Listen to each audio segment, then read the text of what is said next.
Morning all. We are hoping to be on the Polish border with Ukraine shortly, where there remains a constant flow of people arriving from Ukraine. We are, of course, now 8 days into the Russian invasion, and the UN Refugee Agency says 1 million people have so far fled Ukraine, more than half of them heading to Poland. Well, overnight, Russia has seized control of its first Ukrainian city, though Ukraine's president has disputed this. Well, these are the main developments this morning. Russian officials say the Black Sea port of Kherson is now under their complete control. Ukraine's government says they are still defending the city, but Kherson's mayor confirms there are no longer any Ukrainian forces there.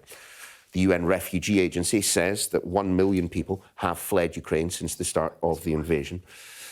Ukraine says that more than 2,000 civilians have been killed as the International Criminal Court opens its investigation into possible war crimes. US intelligence suggests that the Russian military convoy approaching Kiev is now 16 miles away from the city centre. That is 2 miles closer than yesterday. But their progress is said to have stalled. Our international affairs editor, Dominic Waghorn, reports. Теперь пошли танки. The rumble of Russian heavy armour rolling through residential streets. In first light, a Ukrainian films the Russian army parked up outside. Armed black figures fan out through its streets. The mayor of this strategic Black Sea port says they forced their way into the council building as he begged them not to shoot people. A resident told Sky News he believes Kherson is now fully under Russian control. Since I saw the tanks outside this morning, the Russian military forces, I haven't seen anything from the Ukrainian organizations after that. I mean, no police, there is no Ukrainian military here. So I believe that the city is in 100% in Russian control, actually. Russia says it's only striking military targets. Not here in Irpin, on the outskirts of the Ukrainian capital. Nearby, people resort to flee on foot, carrying what they can through an apocalyptic landscape. Just a week in, the devastation is already staggering. In the decimated village of Gorenka, Olga somehow managed to survive an airstrike. Overnight, Ukraine's President Volodymyr Zelensky again vowed the resistance against Russia's aggression would go on. Wherever they go, they will be destroyed. They will not have calm here. They will not have food. They will not have one quiet moment. The occupiers will receive only one thing from Ukrainians: resistance, fierce resistance. In Ukraine's second largest city, Kharkiv, long queues for food and aid. At the city's railway station, desperate scenes as people try to leave. In Berlin, Ukrainians are reunited. The UNHCR says 1 million people have fled Ukraine already in just a week. Here in Russia, fury is growing. Hundreds again held in protest in St. Petersburg. Doing this takes courage and risks arrest and a beating. Many are trying to leave as Russia's economy begins to buckle under Western sanctions and the country's isolation grows. Dominic Waghorn, Sky News, Moscow. Well, meanwhile, police in Moscow have reportedly detained 2 women and 5 children who wanted to lay flowers at the Ukrainian embassy. Photos uploaded to social media show the youngsters sitting in a detention cell. As you can see, they are holding signs. They say no to war, which they intended to leave outside the embassy. Well, there have been plenty of people fleeing from Ukraine and in the process leaving behind most of what they own, their homes, their possessions, and for many, their pets. Families have been torn apart. Well, let's just get an update on the numbers that have so far been forced to flee. Over 1 million people, according to the UNHCR, have now fled Ukraine in the last 7 days. The UN Refugee Agency says that's the quickest exodus of refugees this century. Now, that means, well, 2% of Ukraine's population of 44 million have left in just a week. For its part, Poland has taken more than half of all refugees.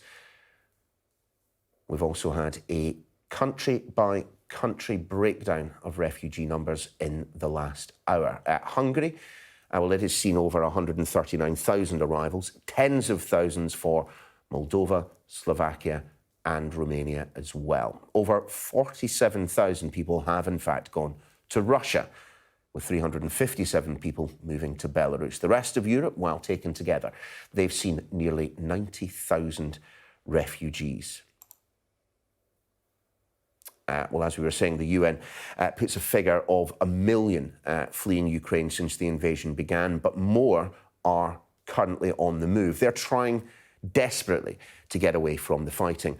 People are leaving Dnipro, a strategically important city bridging east and west Ukraine. There has been no shelling as yet, but Russian jets are flying closer, triggering alarms on a daily basis. They are then travelling 943 kilometres, almost 600 miles in old money, across Ukraine to Lviv on packed trains full of people trying to get away from the Russians. Our correspondent John Sparks made the journey with some of them. No one knows if or when the train will come, but in the city of Dnipro, there are thousands of people keeping watch. Their past and their present has been packed into bags, while their future lies on platform 1. The trains head west to the city of Lviv, which stands as some sort of beacon. But nobody wants to leave their home. How do you feel? Very bad, very, very bad. Why? I'm very angry Why? because Putin. Weighty decisions are made in a moment by those who have no time to think. How do you feel in your heart? So bad. Люди должны бросать свои дома и все, что у них есть, и я не знаю, но это на самом-то деле ужасно, потому что, я хотела жить в мире, и я думала, что у нас все хорошо, а одним днем получается все. It's beginning to slow down now, and there is going to be one almighty crush as people try to get on. This map's not in a good way, but they're going to get him on. Propelled by fear, they battle to board as the train attendants beg them to step back. Bags are hoisted from passenger to passenger, and within a few minutes, the train is full.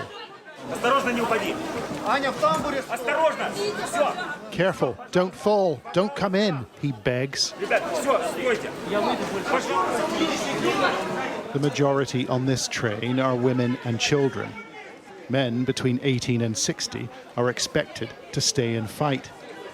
So those on board made their solitary farewells. Natalia Nekrasa is taking her son to safety. Her husband will stay behind in Dnipro.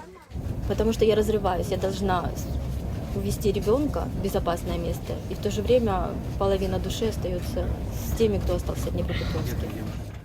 I asked her where she was planning to go. Во Львове у нас некуда ехать, у нас там никого нет, не знаю. Some feel shame for leaving their loved ones. Others struggle to make sense of it as the train speeds them away from the front lines. So we'll just, Oleg is from the city of Volnovakha. Мне кажется, Путин просто с ума сошел. Больше мне, другого ничего не могу сказать. Расстреливать города. And his daughter Sonia is terribly confused. Я хочу, чтобы этого ничего не было, чтобы это все успокоилось. Это у нас последний вагон, да? The train stops in towns and villages as we travel through the night, and on every platform there are people trying to get in. What are they doing? They can't get on, says one. The conductor refuses to open the doors. Irina and her son have been traveling for days after her hometown was attacked by the Russians. She says she'll never be the same. Страх и ненависть, и какое-то опустошение внутри. Вообще все переменилось внутри.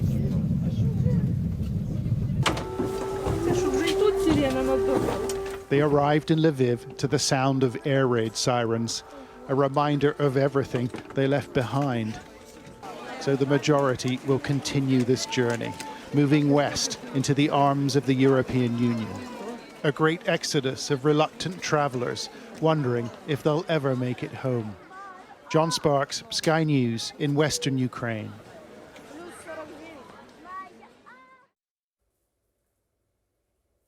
Well, you will have noticed this week, and indeed last week, the Ministry of Defence popping out their intelligence update every morning. Here is the very latest, just dropping in the last few minutes. A couple of points to make about this. The first point that they make, that huge column of material and boots on the ground advancing on Kiev. Well, according to the Ministry of Defence, that remains some 30 kilometres, 16 miles from the centre of the city. They say it's been delayed by a combination of factors. Ukrainian resistance, of course, mechanical breakdown, also congestion. But, well, certainly if you've been watching the channel over the past few days, you will have noticed little progress over the past few days. As for the cities that have currently been encircled, Kharkiv, Chernihiv and Mariupol, well, according to the Ministry of Defence Intelligence, those do remain in Russian hands. However, that situation in and around Kherson, the Russians claiming to have taken it, the mayor of Kherson suggesting that there were no Ukrainians still defending the situation. From the Ministry of Defence's perspective, the military situation, quotes, remains unclear. But that final point there, the Russian Defence Ministry forced to admit that almost 500 soldiers have been killed. As the Ministry of Defence points out, the number of those killed and wounded will almost certainly be considerably higher. Let's head now to the west of Ukraine, where we will find Sky's Adam Parsons. Adam. Good morning from Lviv, which is right on the west of Ukraine, quite a long way from any of the fighting in Kharkiv or Kiev or Kherson, where, of course, we now await news of whether that city is under Russian control. But this place, far from the fighting nowadays, is affected not so much by bombs or attacks, but by the ripples, by the after effects, and those are manifested by all these people that you can see around me. This has become Ukraine's city of refugees and of flight, because this is the place where so many Ukrainians, so many, I have to say, people from all over the world are coming to in order to plan their escape from the fighting.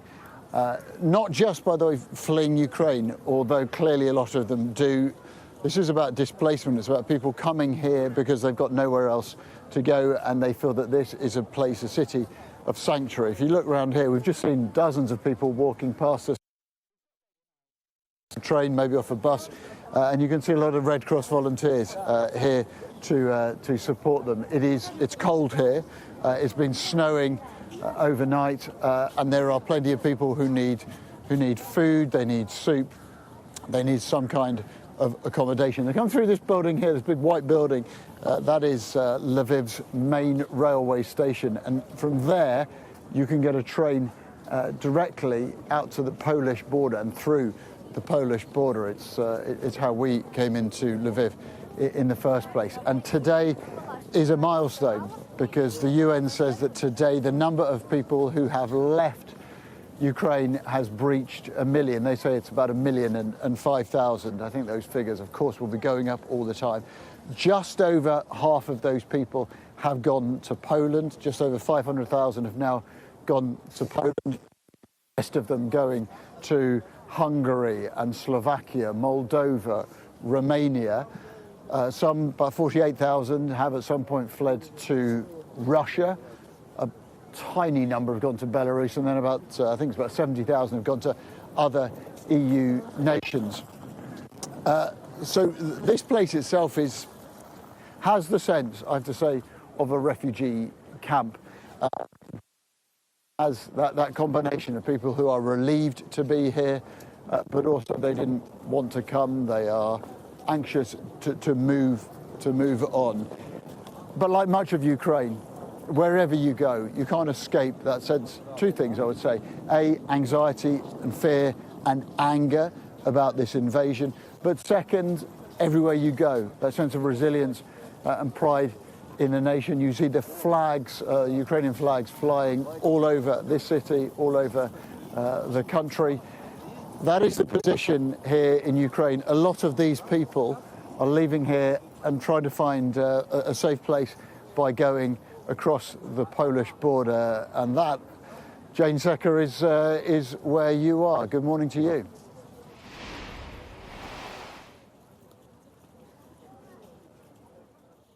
Hi, welcome from Shemesh. We are at one of the border towns which has got a railway station where the people where Adam is in Lviv are travelling to. In the last few minutes, a train has just come in. People on it from Lviv have come from all over the country in Ukraine. With me is a lady called Anna who has travelled from Kiev. Anna, just tell me a little bit about your journey. It's crazy where when you stay in a huge bunch of people, where you understand all senses of each people is uplifted, and you can understand it's gonna bad. People became like animals. It's exhausting and it's really crazy, but sometimes you should take control in your hand and protect all the people.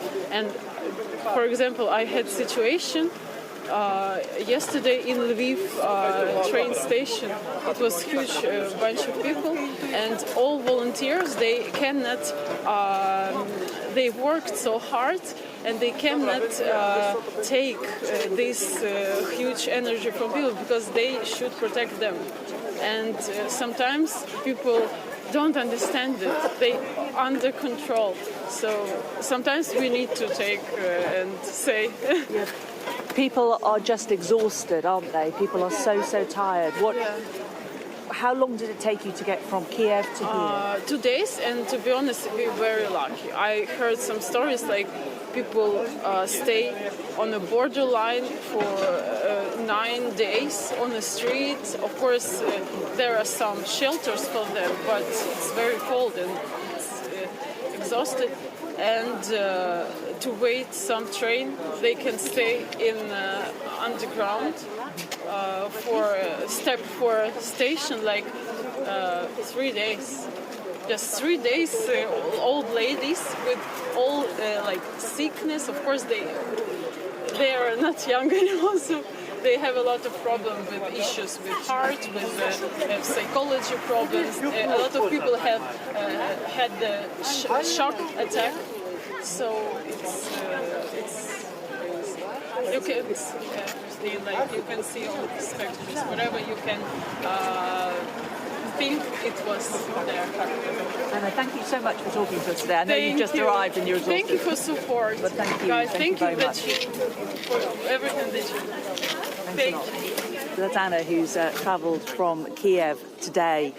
It's been a really hard journey for so many people, and this isn't the end of it, of course. She's come to Poland, she's met some friends and family, but what is her life going to be now? She's left her whole life behind.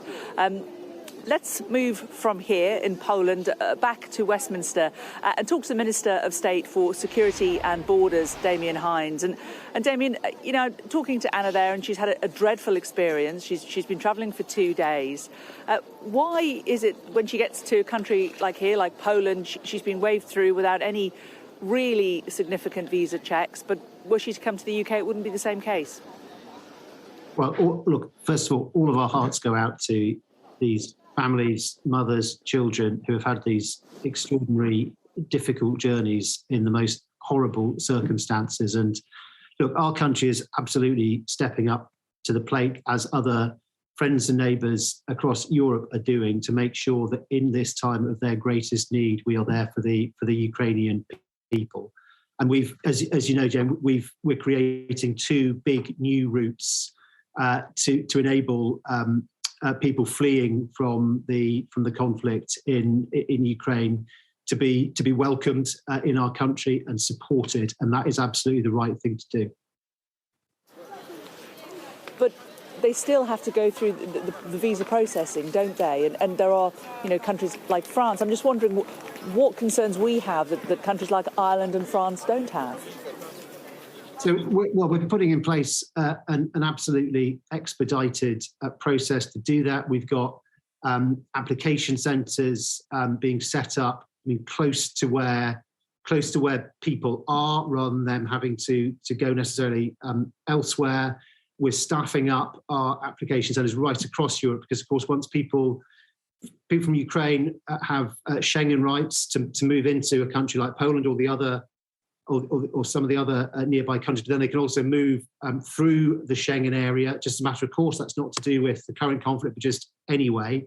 So they may come to application centres elsewhere. We want to make sure that we have the warmest, most supportive welcome possible. And so things like this, the extended family programme, which we have, which for which hundreds of thousands of people, a couple of 100,000 is the estimate may be eligible for, but also this community sponsorship route where local groups, organisations, churches, local authorities, individuals can support an individual, a family coming from Ukraine. It could be somebody they know, but it may be that they don't, of course, know anybody in the country, and then we can match them up.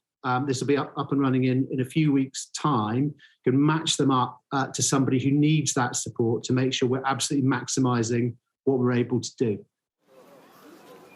Why is it taking a few weeks? So just to be clear, it's not. So the existing family ready in a few weeks' time. That's one particular aspect, Jane.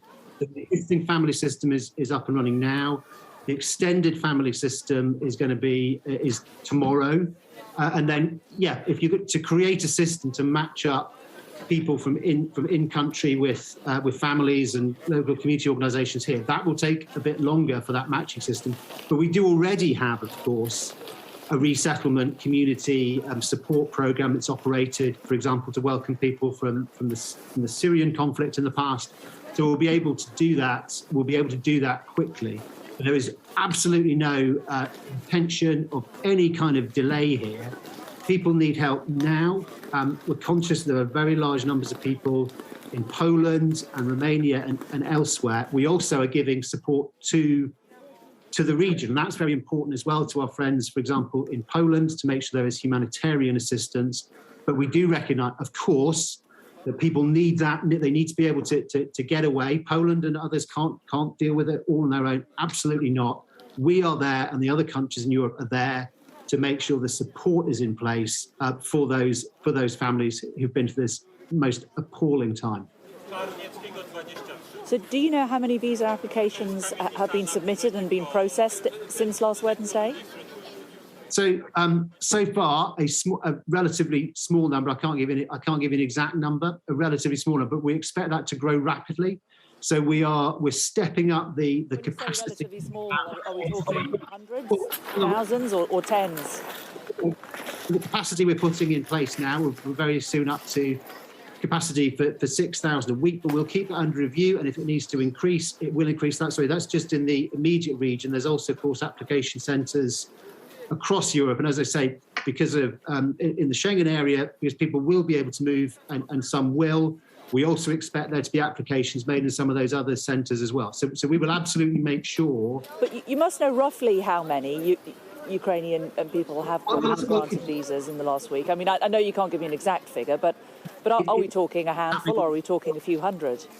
Look, it's happening all the time and changing all the time. We'll be growing all the time. What I'm telling you is, what I can tell you is like the number of appointments that are available in a normal circumstance. 890 appointments are available in a week in that region. We are growing that. Already it's been to 3,000, it's going to soon be at 6,000. So that gives you an order of magnitude, kind of week by week. But that's just in the immediate region. There can be applications further afield as well. And most importantly, Jane, if I may, we will keep reviewing that. So we make sure that the capacity is there. So we're not keeping people waiting unnecessarily. We can progress with this quickly and help people to get on in their lives, bearing in mind that it's still going to be hugely difficult circumstances, of course, when they do arrive in our country. And that's why things like the family support links and these community sponsorship programs are really, really valuable because they help people to, to make sure that children can, are well settled in education, to be looking for work or to navigate the benefit system. All of these things are an important part of the overall welfare.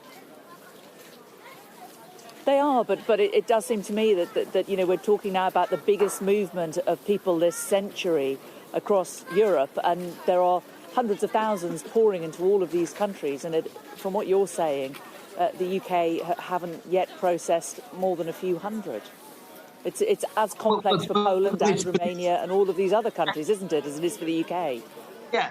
So these two new programmes are just starting. As I say, the extended family programmes will start from tomorrow, and the community resettlement sponsorship programme that will take a wee while longer, but for good reason, because you've got to set these things up in place correctly and make sure the safeguarding is there and so on to make sure it works for everybody.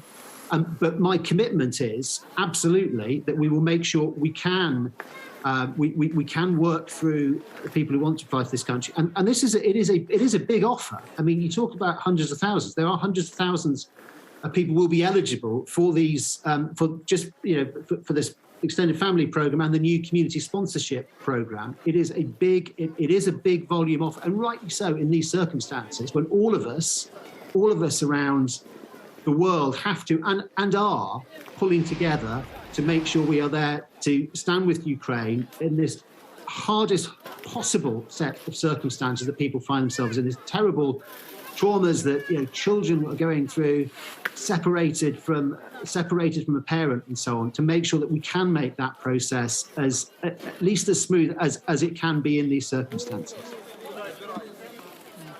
We've just had a bit of breaking news. Some reports that there's been a big U-turn at the International Paralympic Committee, saying yesterday that Russian and Belarusian athletes could compete, but not under the national flag, now saying that they aren't going to compete. We haven't been able to confirm that as yet. But what would your reaction be if that was the case? Well, as you say, that clearly is breaking news because you've just broken it to me. I didn't know that. If that is true, I would welcome that. We have made the decision that the committee made. I know these are difficult circumstances, but I think it is incredibly important that the strongest possible message, and the committee talked about having put in place the strongest possible measures. I don't think that was the strongest possible set of measures. What you've just described is the strongest possible set of measures. And so if that is true, I welcome that. Let's just briefly, before we leave you, come back to the situation on the ground in Ukraine. When you look at what we think has happened in Kherson and what is happening in places like Mariupol, Russia seems to have this policy now of trying to cut off towns and villages and almost starve the people out. Do you think that this is what Russia is trying to do? And if so, how concerned are you about this tactic? Look at how concerned I'm. We're all desperately concerned. I mean, this is a ruthless invading force. I mean, when it comes to tactics and military strategy, I'm not going to second guess what Vladimir Putin, what he might be thinking, what might be in his head. But we do know that this is a ruthless force, and extremely, obviously, imminently right now for Ukraine, but actually dangerous for the wider region, for Europe and the world. And that's why it's so important. And I mean, the bravery, the tenacity that we've seen from the people of Ukraine, my God, we have all been taken aback. And it is so important that we do everything we can to support them in what they're doing, and to make sure, and this is where all the sanctions and we've got the economic crime bill, transparency and enforcement coming through on Monday in Parliament. It's why all these things are so important, to make sure that we absolutely make the regime hurt. Okay, Damien Hines, thank you very much, and thank you very much for joining us this morning on Sky News. Well, you're watching Sky News Breakfast. We are live in Przemyśl on the Polish border with Ukraine, where there remains a constant flow of people arriving from Ukraine. The United Nations Refugee Agency says the number of refugees leaving Ukraine in the last week has now officially passed the 1 million mark, which more than half of them have come here to Poland, and the humanitarian situation is growing by the day. Well, Christine Paralympic is from the UN Refugee Agency, and she joins me now. Really good to talk to you. Thank you so much for joining us today. What is the latest you're able to tell us about the figures, as you know them, of the numbers of people who are moving at the moment? So as you just said, there's 1 million people that have now fled Ukraine, that have sought safety and protection in neighboring countries. Again, as you mentioned, Poland has received more than half. 3/4 of the number are women and children. It's women, children, and elderly that have been escaping and seeking protection with literally only small pieces of luggage and the clothes on their backs. A lot of the people, the situation is also dire within Ukraine. There's 1 million people that have been internally displaced, and there's heavy fighting and there's a lot of casualties. People remain trapped. And for us, we have pre-positioned supplies within Ukraine, but it's been really, really difficult to get those emergency supplies to people in need. How does it change things when the bulk of the people travelling are women and children? Because when we look at a lot of the migrant crises and the refugee crisis that we've seen over the last few years, it has been a real mixture, and it has been predominantly a lot of young men. What are the different priorities, and what are the different steps you have to take? So right now, UNHCR has been noticing, like you said, there's a lot of women and children. As I mentioned, 3/4 have been fleeing to the neighboring countries. It's proving to be a challenge. We're offering psychological support to the women and children as they cross the borders because they've been traumatized by what's been happening. There have also been instances where women have left their children at the border and to go and return to Ukraine to continue fighting with their husbands. In those instances, we are working with the national authorities to identify children that have been unaccompanied, and we're identifying them, ensuring them that they're in the nation's child protection services, that they're being protected, and that they're being looked after. The next step will, of course, try to be family reunion in these circumstances. So the situation is changing all the time, but it's especially hard for the women and children that have been fleeing because there's so many of them. How many children are in that situation? How many women are leaving their children at the border and going back to fight, do you think?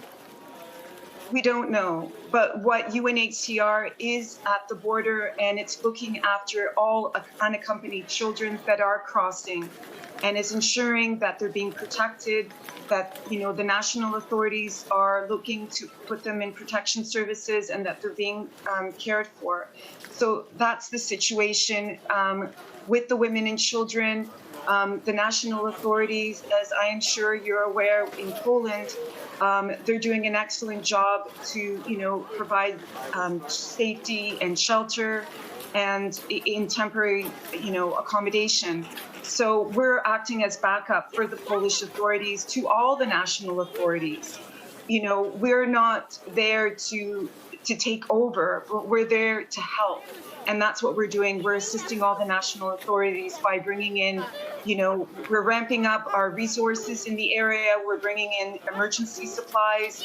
We're going to be distributing already in Moldova. Yesterday, we shipped, thousands of thermal blankets. More are on their way. And the same is in Romania, where we're acting with we're working with the government on the task force to provide emergency supplies when needed. I mean, are you talking about, 1 or 2 children this is happening to? I know you can't give us absolute numbers, or is it actually a really significant issue? We don't know, but we are there because this is something we've been noticing. And of course, UNHCR, that is our job, is to make sure that all unaccompanied minors are being looked after. What do you make of reports that we've been carrying on Sky News and people we've spoken to who say that people who are black, South Asian, Mediterranean are being separated from people who are white on the Ukrainian side of the border? So what we're doing is we're advocating to all the national governments. The High Commissioner has spoken to top-level officials. And so to ensure that all the borders remain open, that everyone, regardless of nationality and race, is allowed into countries to seek safety and protection. Everyone has the right to seek asylum. And we're being assured by all the national governments. We're advocating on this, the High Commissioner is, and all the national governments have assured UNHCR that the borders will remain open to everyone. Christine Piro-Vlachos, Senior External Relations Officer at UNHCR.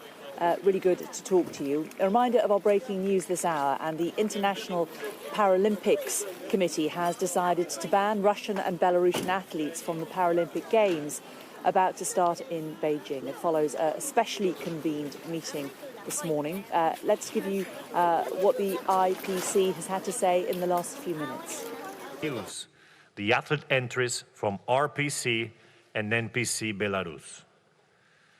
To the para-athletes from the impacted countries, we are very sorry that you're affected by the decisions that your government took last week in breaching the Olympic truce. You are victims of your government's actions. Athlete welfare is and always will be a key concern for us. As a result of today's decision, 83 para-athletes are directly impacted by this decision. However, if RPC and NPC Belarus remain here in Beijing, then nations will likely withdraw. We will likely not have viable games. If this were to happen, the impact will be far wider reaching. I hope and pray that we can get back to a situation when the talk and focus is fully on the power of sport to transform the life of persons with disabilities and the best of humanity.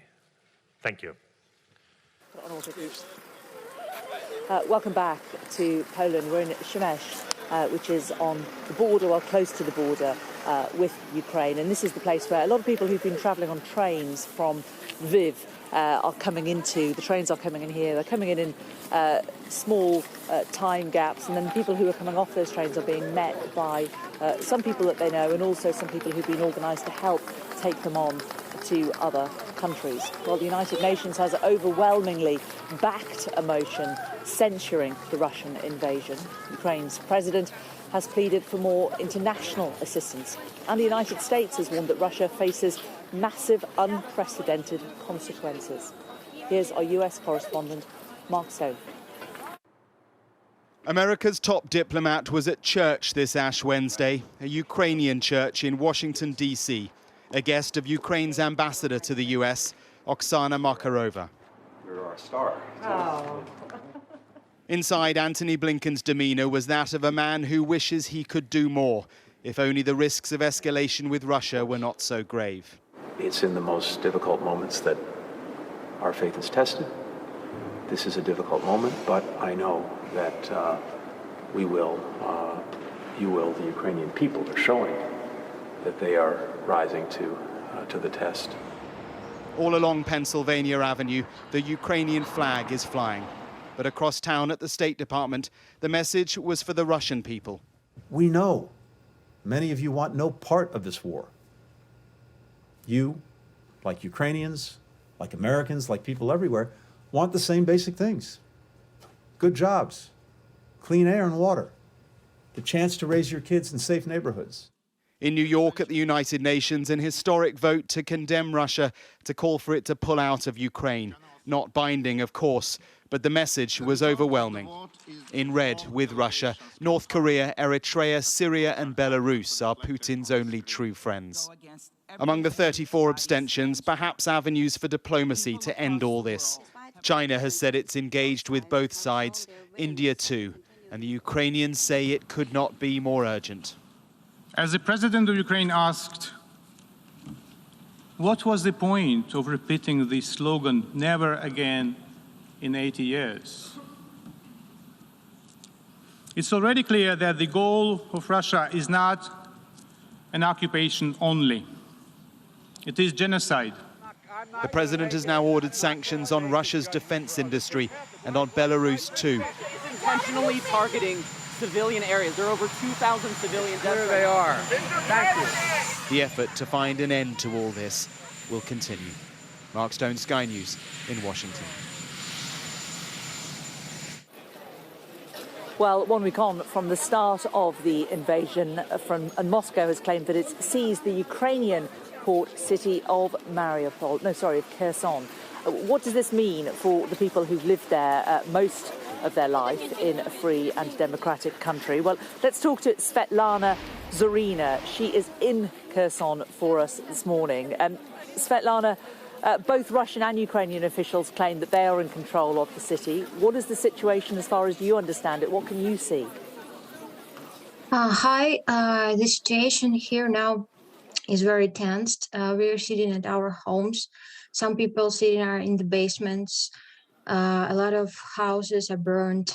They are occupied the city. Russian soldiers are all over the city. And we are afraid to leave our houses. Only volunteers or men trying to leave the house, buy food for some who need it, and for somebody who need it for children, for women, for hospitals. But it's like very scary because we hear a lot of explosions, especially at night and early in the morning. And we're trying not to leave because I'm here with my grandmother now, and we have enough food for a couple weeks. So we try not to leave because it's very dangerous right now. And our government asked us to sit at home, and this is the way how we can help our army and to take care of ourselves. So as far as you are aware, it is Russian soldiers who are on the streets, not Ukrainian ones? No, we don't have professional Ukrainian army in our city right now. And they are afraid they can't now to kick Russian soldiers out of the city because Russian soldiers are in all the living districts of our town. So it's dangerous to fight with them, and they ask us to wait until they can do that. So we trust our guys and our army. We hope it. Sorry. Sorry to interrupt you, Svetlana. Russian officials are saying that not a single residential area in Kherson was bombed. What do you know about that? Is that true? It's not true. The area of Kherson was bombed. Just apartment buildings were bombed. My building is okay, but the building where I live is okay. But my friends' buildings, my friends, my family buildings are bombed. My close friend called me and she said that her mother's building was bombed. And it's not it's true. And a lot of in Kherson, it's about 50 or 60 guys were killed. They tried to meet Russian tank with Molotov cocktails, and they died. They just shouted them. So, has the bombing now stopped? I don't think so because we heard a lot of explosions. We live not far from airport area, so we can hear everything is going on there. So we heard a lot of explosions at night and in the morning today. But as far as I know, they don't bomb city right now. But my friend's house the day before yesterday was shot from the rifle. Sorry, not my friend's house, but the house next to her. Yes. So it's still happening. So what is your plan? Are you just going to stay and not leave your apartment? How long can you do that for? It's very hard to say about the plan now.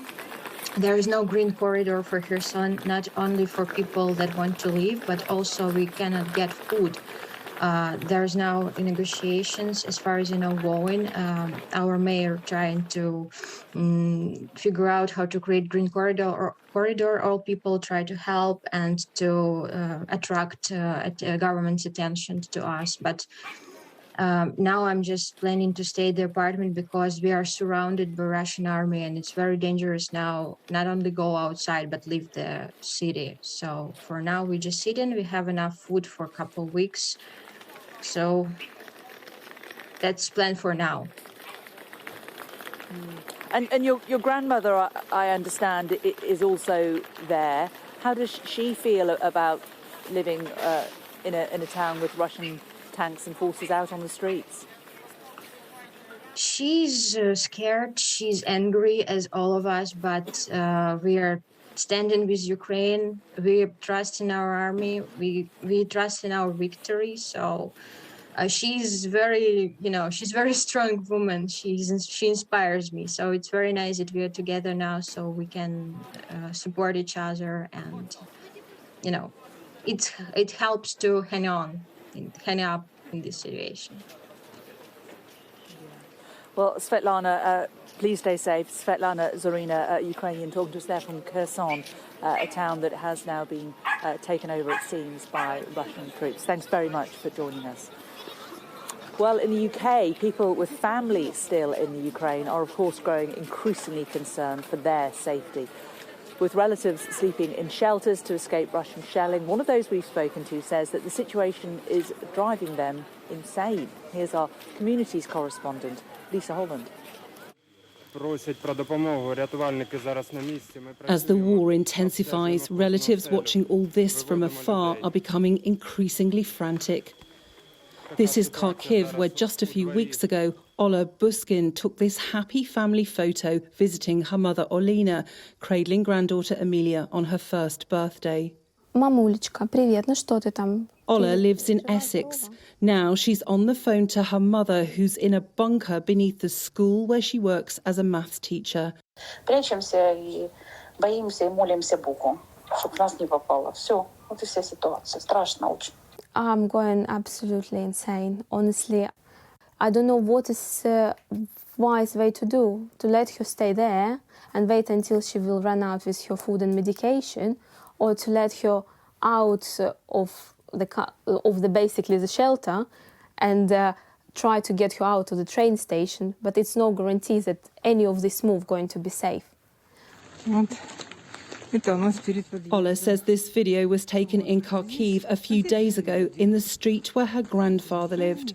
Her uncle and two cousins work in a hospital in the city with patients sheltering underground. They say it's overwhelmed. I just want all this to stop, says Ola's cousin Alexandra. Civilians are getting hurt. Our lives have become hell. Ukrainian Vitaly Yalahuzian is a student in Sheffield. His parents are in the capital, Kiev. His frightened mother has been sleeping not in her bedroom, but on the floor close to the front door so she can flee underground more quickly. I helped her to organise a whole trip for her to get food and water. I was sitting all night going through Google Maps and social media websites looking for supermarkets that are reportedly have something left in stock. For now, relatives can only wait for news, hoping for the day they'll be reunited. Lisa Holland, Sky News. Well, already in this war, Russia has been accused of using illegal cluster bombs, fragments of which are said to have been found in a children's playground. So are there any rules in urban warfare? And how much consideration do generals give to the risks to civilians or damage to the infrastructure of the town that they're in? Well, I'm joined now by research analyst and intelligence, surveillance and reconnaissance expert Sam Cranny-Evans. Sam, good to talk to you. What is actually happening on the ground as far as you're able to glean? Hi, good morning. It seems that there are a few different lines of advance for the Russian forces at the moment. Certainly there is one that is attempting to threaten Kiev, although that is the one about which we seem to be hearing the worst news for the Russian forces. Those advances in the south around Crimea and in Donbass seem to be more stable. So yes, the situation overall is, I think, worsening for the Ukrainian forces, unfortunately. What about the Russian tactics? It seems to be that they're trying to sort of lay siege to cities and towns, starving them of supplies. How does that play out in a war situation? How long does it take? I think that has perhaps been a on-the-ground sort of reaction to the initial results. I think perhaps the Russian forces were assuming an easier campaign, one that would have less stiff resistance than they have encountered. So the hope was that the Zelensky regime would, consider negotiations and discussions to end the violence. But the pressure that they're now exerting on the cities is likely a response to this increased resistance. And the hope is that they'll increase the pain to the Ukrainian population, and that will be leveraged for political gains. In terms of how long it takes, it really depends on how well the population was prepared, how much time they've had to gather supplies and ammunition, and how stiff the Ukrainian resistance is in those cities. OK, Samuel Cranny-Evans, I'm afraid we don't have any more time, but it's really good to talk to you. Thanks a lot for joining us on Sky News this morning. Well, you're watching Sky News Breakfast. We are live on both sides of the border, both in Poland and Ukraine this morning. I'm on the Polish side in a town called Przemyśl. This is where a lot of the people who are coming from Lviv by train are arriving. They're being met here. We're going to talk to some of the people who've arrived here throughout the course of the morning. We're also going to be joined by our correspondents on the other side of the border inside Ukraine. Stay with Sky News as Russia's invasion of Ukraine enters its 8th day.